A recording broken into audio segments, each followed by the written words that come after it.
ဆုံးတော့လေဘယ်သူမှငါတို့လာမသိပဲချင်းနေနေရန်ပြို့လို့အိမ်မထွေသိလာခဲ့အလုံးသားလို့ချောင်းချစ်တဲ့ဝါခုပုံပေးခဲ့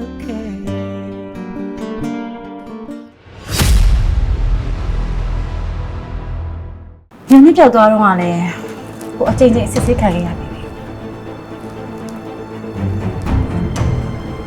မပြောင်းပြရက်ပိုင်းလောက်ခဲ့ရသူပြကမ်းမလာတော့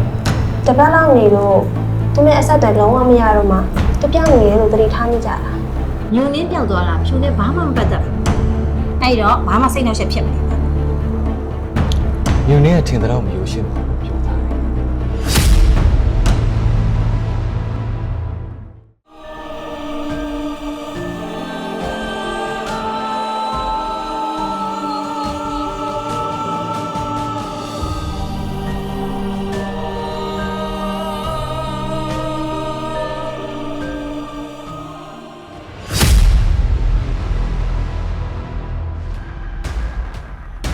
မိမဘာလို့အမြဲတမ်းပြန်ကောင်းနေတာ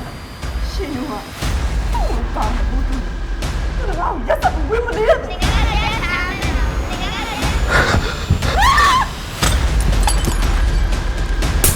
လောငေါ